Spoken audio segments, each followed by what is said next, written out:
Okay. He's like, I was already there. All right, so we're here with AudraTheRapper. Yo, she was boss.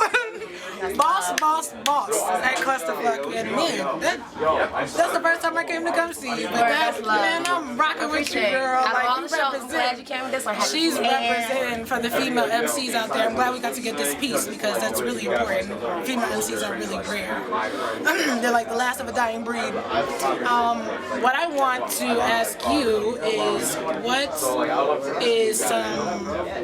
what's your direction as far as your music goes? Because you're a different type of female MC. You know what I'm saying? Like, I can't classify her, but she can put it into words better than I can. Like, how would you describe your stuff? You know, to describe my sound, I guess you would really have to tap into what I listen to, what raised me into the artist. I think my sound is very diverse. I'm very diverse as a person. Normally, like, I listen to dubstep, I listen to techno, I listen to hip hop, reggae, jazz. I grew up on jazz. Believe it or not, I couldn't even listen to hip hop growing up. My mother didn't let me. Old school, you know, too cursed. Your mom was here today, right? My mom was here in front row saying every word, the shits, the fucks, the everything. You know, and I wasn't even allowed to listen to hip hop. So for me to be an artist that listens to all these different sounds and expose all these different cultures and genres, for me to be able to embody that in my music, I really think that helps me be diverse and, you know, have a variety of different sounds. Like, I did 4 different tracks, and I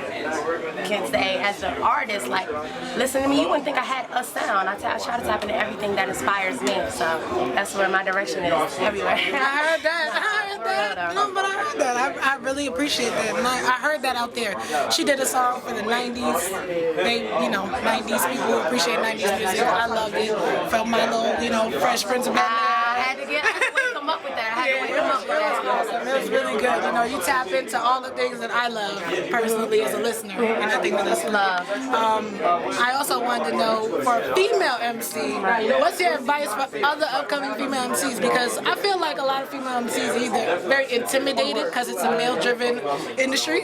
You know, like, what is some advice? Because I know that you're making a lot of moves right now, and you know, I know you got to come out swinging, like you did out there on Clusterfuck. So, you know, to be intimidated, that's never been me. I always wanted to get in with the boys. I always wanted to be the girl. You know, I was always the girl on the sidelines of the basketball court. Like, I got next, and it'd be 10 dudes on the court. You know, I always try to rumble with the dudes. But advice for upcoming female MC is to just stay true, stay humble. Really, listen to your mama. Like, for real, that's what I can say. Because your mama don't steer you right. And for us to be a female in a male-dominated, you know, world, playing a role that many think is a male role, don't try to go the dude's route. You know, just be you. You know, if you hardcore, if you butch, if you know, you doing all of that, do that. If you're pretty, you're prissy, you know, you like your hair, your nails did, do that. Do what's you. Don't try to do what you think the industry and the audience wants to see from a female rapper. Just be natural. Listen to your mama. I heard that, and I always bring this up because it's a spoken freely question. Because we're also about, you know, honing in on the craft, perfecting it, you know, making yourself a better lyricist. Right. So I know that in order for y'all to do that, you have to read a lot of books, or you read things to help inspire you. So what type of things do you read to inspire you, and what would you recommend to somebody else? Honestly, I just graduated school. They made me read everything. I know, that's right. I just graduated ODU, May 2011. That shit wasn't no joke. I know, that's right. They had me reading everything. I took a couple of feminist courses, and Audre Lorde. I wish I could remember all the authors' names, but they really inspired me. And I wouldn't say, some people be like, oh, you conscious, or oh, are you feminist, da-da-da-da-da. No, not at all. You're not at all. No.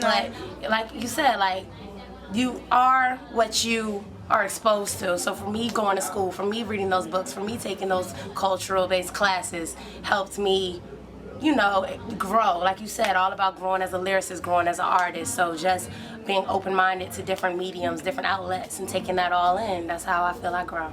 I know that's right. And that's awesome. You on stage, and you know, you did have something for everybody. Thank you. You really That's did. what I set out to do. It's well-rounded. Like, I really appreciated it. And by the way, check out her website, AudraTheRapper.com, because it's a pretty dope-ass website, by the way.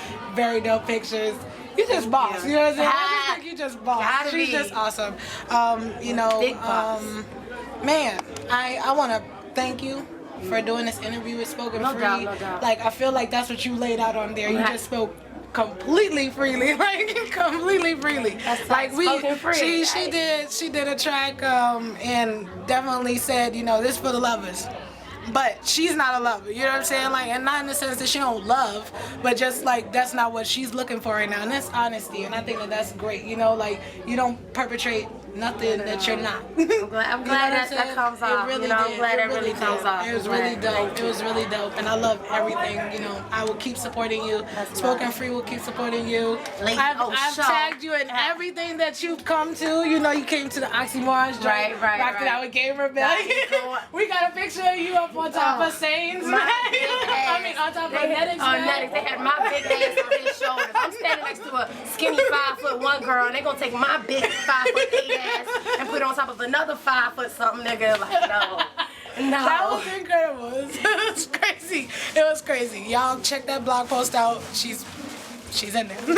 There's a picture of her in there. Scared for my life. You look, I'm like, yo, I could not be Audra. She is a G, because I'd freak out.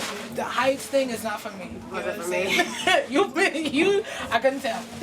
I couldn't tell. You pulled it off.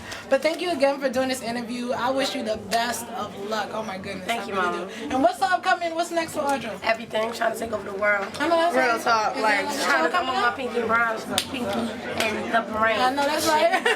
But, for real, I'm doing the Sweet and Sour Cypher tour. You know, trying to make that a global brand. Trying to take that more from virally into being to people's households. New music. Just trying to take over the world. I know that's right. And man, follow you on Audra. AudraTheRapper on Twitter, YouTube, Google, Tumblr. Oh, and what's the name of the video you just dropped? I just dropped Toke It for the smokers. Just dropped Toke It the other day on allhiphop.com at 420, of course. So, you know, I try to tell niggas like this shit for the girls too. You know, I roll pearls and I wear pearls for real. So I'm not mad at you. I'm not mad at you. But we got to and I holla. We out. Thank you.